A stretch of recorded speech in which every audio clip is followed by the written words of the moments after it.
வணக்கம் ஃப்ரெண்ட்ஸ். நாம் இந்த வீடியோவில் நான் என்ன பார்க்க போகிறோம்னா, நம்ம எஸ்ஐபி மூலமாக நம்ம ஹோம் லோனுக்குரிய இஎம்ஐ எப்படி கட்டி முடிக்கிறது அதை பற்றி தான் இந்த வீடியோவில் நம்ம பார்க்க போகிறோம். இந்த எஸ்ஐபி மெத்தடில் வந்து 3 வகையான ஃபேஸஸ் இருக்குது. அது என்னென்னா, ஃபஸ்ட்டு அக்குமுலேஷன் ஃபேஸ். எடுத்த எடுப்புலேயே நம்ம வந்து எஸ்டபிள்யூபி பண்ண போகிறதில்ல. ஏன்னா அப்போ வந்து நம்மகிட்ட லம்சம் அமௌண்ட் இருக்காது. எஸ்ஐபி முதல்ல அக்குமுலேட் பண்ண போகிறோம், ஃபாலோடு பை லோன் வாங்க போகிறோம், டார்கெட் வச்சு லோன் வாங்க போகிறோம். அதுக்கப்புறம் லோன் வாங்கி இஎம்ஐ ஆரம்பிக்கும் போது எஸ்டபிள்யூபி மூலமாக அந்த இஎம்ஐயை பூராமும் கட்டி முடிக்க போகிறோம். இதை பற்றி தான் இந்த வீடியோவில் பார்க்க போகிறோம். நண்பர்களே, நம்மளோட சேனலோட பேர் வந்து future perfect investment education, investment education as well as mutual fund டிஸ்ட்ரிபியூஷனில் ஈடுபட்டுருக்கு. எங்கள் சேனல் நீங்கள் ஃபாலோ பண்ணிக்கோங்க, ஃப்ரெண்ட்ஸ் அண்ட் ஃபேமிலிஸுக்கு ஷேர் பண்ணுங்கள். அப்புறம்னா ஃபஸ்ட்டு எஸ்ஐபி ஆரம்பிக்க போகிறோம்.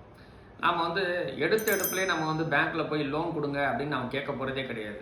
நம்ம மனசுக்குள்ளே என்ன நினச்சிட்டு போகிறோம்னா, ஆஃப்டர் 3 இயர்ஸ் அல்லது 4 இயர்ஸ்க்கு அப்புறம் நம்ம வந்து லோன் வாங்க போகிறோன்ற டார்கெட் வச்சுக்கோங்க.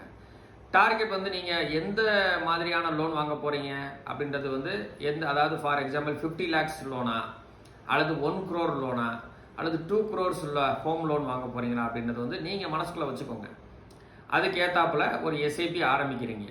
எஸ்ஐபி வந்து ஃபார் எக்ஸாம்பிள் வந்து 50 lakhs தான் நம்ம வந்து ஒரு லோன் வாங்க போகிறோம் அப்படின்னு வச்சுக்கோங்க.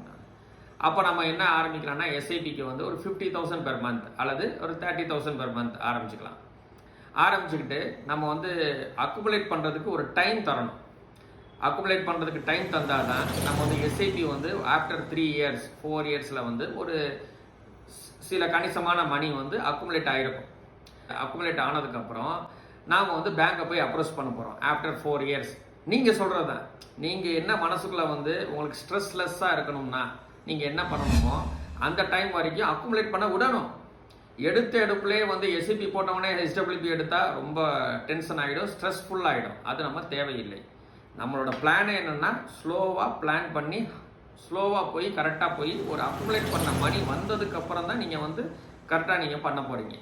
ஸோ அக்குமுலேட் பண்ணி ஒரு 3 இயர்ஸ் 4 இயர்ஸ்க்கு அப்புறம் பேங்க் அப்ரோச் பண்ணி அந்த நேரத்தில் கரெக்டாக வீடு கட்டுறதுக்கு வீடு வாங்குறதுக்கு ரெடி பண்ணி அதில் டவுன் பேமெண்ட் வந்து கொஞ்சம் கையில் இருக்கிற மணியை கொடுத்ததுக்கப்புறம் இஎம்ஐ வாங்க போகிறீங்க. அதாவது லோன் வாங்கி இஎம்ஐ ஆரம்பிக்க போகிறீங்க. அந்த இஎம்ஐ வந்து நம்ம வந்து என்ன பண்ண போகிறோம்னா, எஸ்ஐபி ஏற்கனவே அக்குமுலேட் ஆன மணி ப்ளஸ் நம்ம எஸ்ஐபி தொடர்ந்து போக போகுது பார்த்தீங்களா, அந்த மணிலேருந்து எஸ்டபிள்யூபி கரெக்டாக 5th அன்னைக்கு ஒரு 5th அன்னைக்கு நம்ம வந்து எஸ்டபிள்யூபி எடுக்கிறோம். அந்த எஸ்டபிள்யூபி நம்ம பேங்க்கில் அக்கௌண்ட்டில் வந்து சேர்றதுக்கு ஒரு 5 டேஸ்ன்னு எடுத்துக்கோங்களேன். 3 டேஸ்லேயே வந்து சேர்ந்துடும். பட் வந்து 5 டேஸ்க்கு கையில் வச்சுக்கோங்க. அதுக்கப்புறம் இஎம்ஐ நீங்கள் கட்ட போகிறது வந்து 15th அன்னைக்குன்னு வச்சுக்கோங்க. ஸோ கம்ஃபர்டபுளாக 5ஆம் தேதியிலேருந்து 10ஆம் தேதிக்குள்ளே இஎம்ஐ வந்து சேர்ந்துடும். ஒரு சனி ஞாயிறு கூட சேர்த்துக்கோங்களேன். அதுக்காக தான் நான் வந்து இஎம்ஐயை நீங்கள் வந்து எப்போவுமே 15th அன்னைக்கு ஃபிக்ஸ் பண்ணிக்கோங்கன்னு சொல்கிறேன். 15th அன்னைக்கு ஃபிக்ஸ் பண்ணிட்டீங்கன்னா கரெக்டாக அந்த பேங்க்கில் வந்து அந்த இஎம்ஐக்கு வந்து எஸ்டபிள்யூபி மூலமாக அந்த இஎம்ஐக்கு போகிறது வந்து கரெக்டாக இருக்கும். அந்த மாதிரி பண்ணிட்டா டோட்டலாக நம்ம வந்து ஃபுல்லாக கட்டி முடிச்சிடலாம். இப்போ நான் உங்களுக்கு வந்து எக்ஸாம்பிள் சொல்ல போகிறேன். ஃபர்ஸ்ட் நான் ஒரு 50 lakhs லோன் வாங்குறதுக்குரிய எக்ஸாம்பிளை சொல்ல போகிறேன். 50 lakhs நம்ம ஒரு லோன் வாங்க போகிறோம். அந்த 50 lakhsக்கு வந்து நம்மளோட கேண்டிடேட் என்ன முடிவு பண்ணியிருக்காருன்னா, 50,000 per month வந்து எஸ்ஐபி போடலான்னு முடிவு பண்ணியிருக்காரு. டென்யூர் என்ன அக்குமுலேஷன் ஃபேஸுக்காக நான் ஒரு கொடுத்த டைம் என்னென்னா, ஸ்ட்ரெஸ் ஃப்ரீ பீரியட். அதாவது அக்குமுலேட் பண்ணட்டும், எஸ்ஐபி போயிட்டு இருக்கட்டும் அப்படின்னு அவர் நினச்ச பீரியட் வந்து 4 இயர்ஸ் அப்படின்னு வச்சுக்கிட்டா, அவர் வந்து அக்குமுலேஷன் ஃபேஸில் வந்து அக்குமுலேஷன் இயர்ஸ் 4 இயர்ஸ் அப்படின்றதுல வந்து தொடர்ந்து அவர் வந்து 50,000 per month கட்டிகிட்டு இருக்காரு. இதில் ப்ளூ காலமில் தெரிகிறது எல்லாம் வந்து அவர் 50,000 கட்டிகிட்டு இருக்கிற எஸ்ஐபிஸ். கடைசி 48th மந்தில், அதாவது 4 இயர்ஸ்னால் என்னது, 12 into 4 அப்படின்னு பார்த்தா 48 monthsல அவர் வந்து அக்குமுலேட் பண்ணது வந்து 29,33,237 அது அக்குமுலேட் பண்ணியிருப்பார். இது வரைக்கும் அக்குமுலேஷன் ஃபேஸ். இப்போ ஆஃப்டர் 4 இயர்ஸ் அவர் வந்து அந்த 4 இயர்ஸ் முடியும் போதே அவர் வந்து பேங்க் அப்ரோச் பண்ண ஆரம்பிக்கிறாரு, இடத்த அப்ரோச் பண்ண ஆரம்பிக்கிறாரு. இடம் வாங்குறதுக்கு ரெடி ஆகிடுச்சு. கரெக்டாக 4th இயர் எண்டிங்கில் வந்து அவர் வந்து பேங்க் அப்ரோச் பண்ணுறாரு. அவர் பேங்க் போகும்போது இன்ட்ரெஸ்ட் ரேட் வந்து ஜென்ரலாக நான் வந்து இன்ட்ரெஸ்ட் ரேட் வந்து எடுத்துக்கிறது 8.8. இப்போ வந்து இன்ட்ரெஸ்ட் ரேட் கம்மியாகி 8% கூட இருக்குது. அதுக்கு கூட நம்ம வந்து அதுக்கேற்ற மாதிரி நம்ம கால்குலேட் பண்ணிக்கலாம். பட் வந்து ஃப்ளோட்டிங் ரேட் தான் நம்ம வந்து பேங்க்கில் நம்ம வாங்க போகிறோம். அதனால் ஆவரேஜாக நான் வந்து 8.8 அப்படின்னு எடுத்துக்கிட்டேன். அந்த 8.8 அப்படின்னு போட்டுக்கிட்டா அந்த 50 lakhsக்கு வந்து அவர் கட்ட வேண்டிய இஎம்ஐ வந்து 44,345 பெர் மந்த். அது வந்து 20 இயர்ஸுக்கு டெனூர் வந்து 20 இயர்ஸ் எடுத்துக்கிறார் அவர். தொடர்ந்து அவர் வந்து கட்டிகிட்டு இருக்காரு. அந்த 20 இயர்ஸுக்கு வந்து ஒரே மாதிரி. இப்போ வந்து 44,000 அப்படின்றது வந்து 50 lakhs லோன் வாங்குகிற ஆளுக்கு வந்து ரொம்ப கஷ்டமாக தெரியலாம். கொஞ்சம் யோசிச்சு பாருங்கள், விலைவாசியும் கூடுது. இன்ஃப்ளேஷன் வில் ப்ரொடக்ட் அஸ் அப்படின்னு போன வீடியோவில் கூட சொல்லியிருந்தேன். அதே மாதிரி ஆஃப்டர் 20 இயர்ஸ் பார்த்துங்க, இந்த 44,000 அப்படின்றது வந்து எவ்வளோ ஒரு சின்ன அமௌண்ட் அப்படி தான் தோணும்.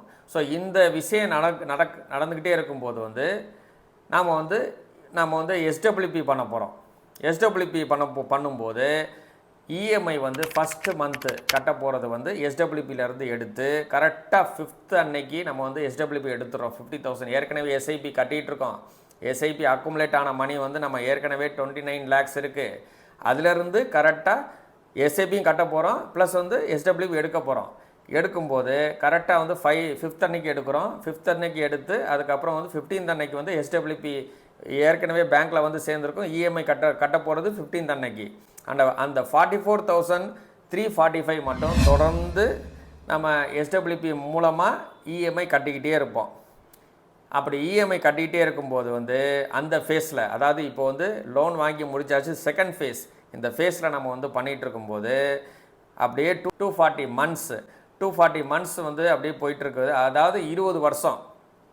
அந்த 20 வருஷம் முடியும் போது அந்த லோன் வந்து டோட்டல் லோன் பாருங்கள், 50 lakhsக்கு வந்து டோட்டல் பிரின்சிபல் பெய்டு வந்து 50 lakhs, டோட்டல் இன்ட்ரெஸ்ட் பெய்டு வந்து 56,42,843. ஸோ டோட்டலாக லோன் வாங்கினதுக்கு நம்ம கட்டின அமௌண்ட் வந்து 1,06,00,000 அப்ராக்சிமேட்லி. பட் இருந்தாலும் இதெல்லாம் கட்டி முடித்ததுக்கப்புறமும் நம்ம எஸ்ஐபி தொடர்ந்து போட்டுட்ருக்கிறதுனால நம்மளுக்கு வந்து ஆஃப்டர் பேயிங் ஹோம் வந்துருச்சு, கையில் வந்து வீடு வந்துருச்சு, அதுக்கப்புறமும் 3,09,00,000 கையில் இருக்குது. இந்த எல்லோ கலரில் கடைசியாக காட்டியிருக்கிறது வந்து கடைசியாக நம்ம கையில் இருக்கிற அந்த அமௌண்ட். ஸோ நீங்கள் ஒரு வேளை 35 வயசில் வந்து ஒரு ஹோம் லோன் கட்ட ஆரம்பிக்கிறீங்கன்னா உங்கள் 55 வயசில் வீடும் வந்துருச்சு, அஸ் வெல் அஸ் 3,09,00,000 கையில் வந்துருச்சு. இப்போ நம்ம வந்து இந்த விஷயங்கள்லாம் பண்ணிகிட்டு இருக்கும்போது உங்களுக்கு ஒரு கேள்வி எழலாம்.